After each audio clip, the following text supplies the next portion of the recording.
when we were living out in California again, Uncle Mart, I think Dad had come out to visit. I think he had Monty with him, maybe and Michelle. And Uncle Mart and Annie Lane took us up to Big Bear to the Oktoberfest. And I can remember how fun it was with all these Germans sitting around singing songs in German, drinking beer, and just having a big party together with a whole lot of people we didn't know. Yes, we used to go to the Oktoberfest, which I really miss. We used to go, quite often, not, of course, October every year, and that German polka music, and of course your uncle and I really enjoyed that, and we had a lot of fun. I would take the kids. And anyway, your dad was there that one time, and your Uncle Marty asked if your dad could sing because he could yodel, and they said, "Oh, sure." So your dad got up there on the stage and he was yodeling, and everybody, of course, everybody was all excited and clapping and all that, and your dad was so happy. So he loved to sing, that's for sure.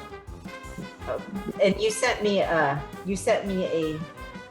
some artwork for a song. Tell me about that song and the history behind that, and the family get-togethers. Oh yes, I sent you there was somebody that we knew anyway. I asked him if he could, because he was artistic, I asked him if he could paint the song of the Schnitzelbank.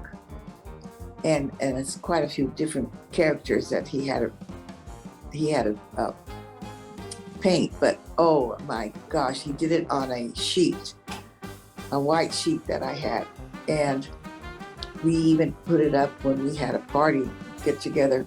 Uncle Joe was there, and of course none of us were all Mexican. I mean, we're not German there, but they all joined in that song. And your Uncle Joe, he would point to the picture, and then we would sing that Schnitzelbank.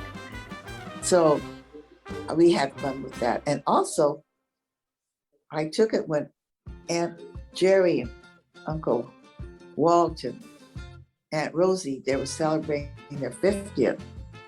Uncle Brick had already passed away. So we took it there to the party, and Uncle Joe again, we sang at that time for their 50th wedding anniversary. So now I knew that somebody in the family would like to have it. So that's why I sent it to you.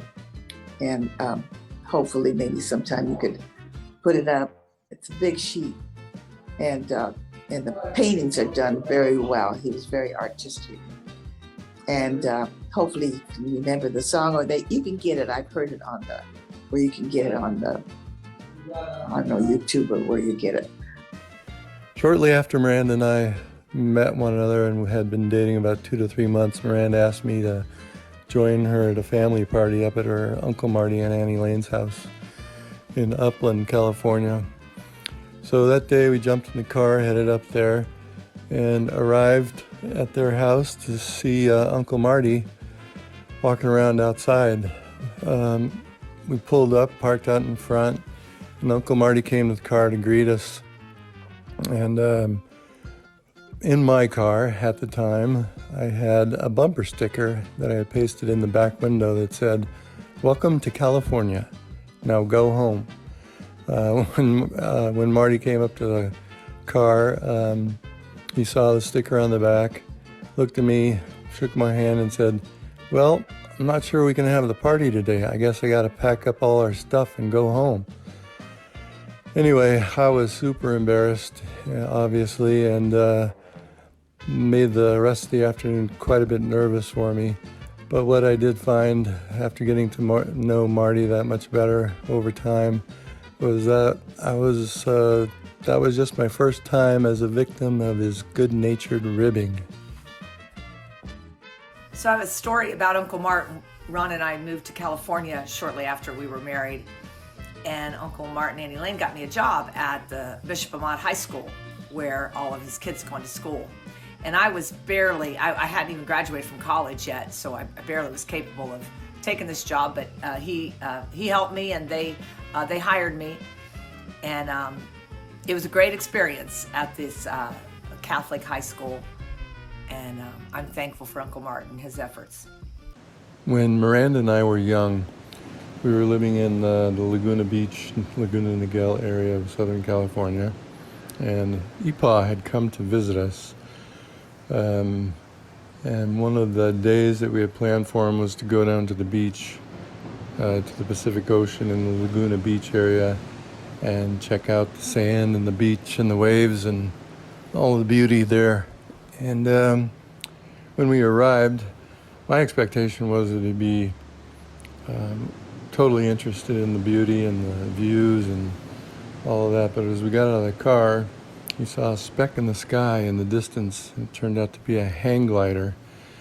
And he virtually ran across the street and down onto the park in the bluff area and watched as this thing floated across the sky for several minutes. And soon, coincidentally, the hang glider came down, she's within 100 feet of us.